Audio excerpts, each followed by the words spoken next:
Did the Suns break the Clippers?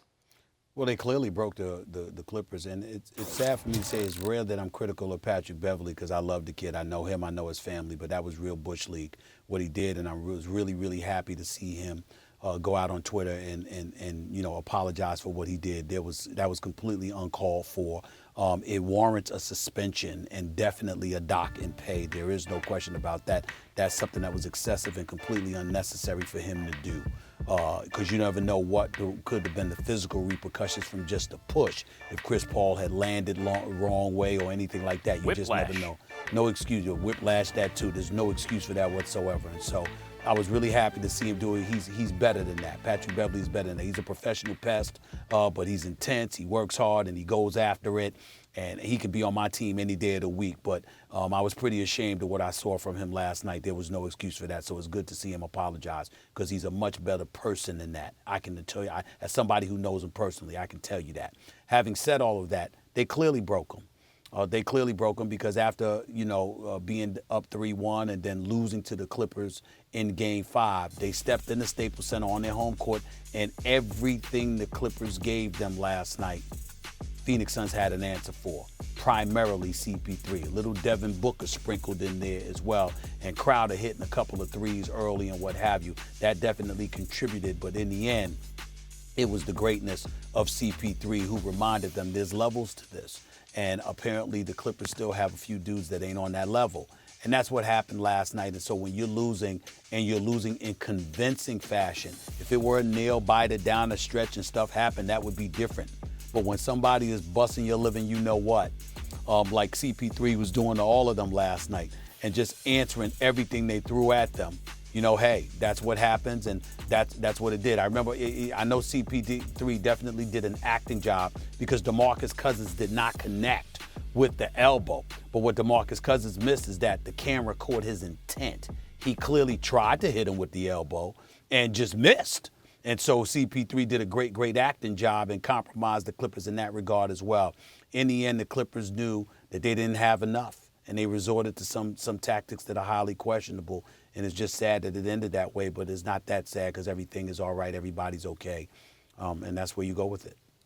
The Suns did not break the Clippers. They may have broke Patrick Beverley, but Patrick Beverley fixed himself by sending out that tweet, Stephen A. I agree with you. He messed up. He was, Chris Paul was going off. Patrick Beverley was helpless to do anything about it. He's a very competitive guy. His emotions got the better of him. He messed up, and then he owned it. So there's that. But I don't think they broke the Clip. Look, the Clippers are clearly better than the Suns. They were missing their best player. Kawhi Leonard didn't play, and they still were playing in a Game 6. And by the way, that was with the Suns. They won those 2 games at home without Chris Paul by the skin of their teeth. They were lucky to get 2 home wins by 1 possession when the other team didn't have their best player. Come on. That's not getting broken. That's actually showing you that the Clippers are better than the Suns. They just weren't. If you take the best player off of any team, usually even the second best player, they can't win. Of course not, especially in a team that was constructed top-heavy. And all the best teams are constructed top-heavy. Any team that can get their hands on an MVP caliber, max contract player does. And any team that can get 2 of them, they do that too. And if one of them isn't there, AD, James Harden, Kyrie Irving, we've seen it throughout these playoffs. If one of them isn't there, that team's not going to win, period. It was a valiant effort by KD to get to a Game 7.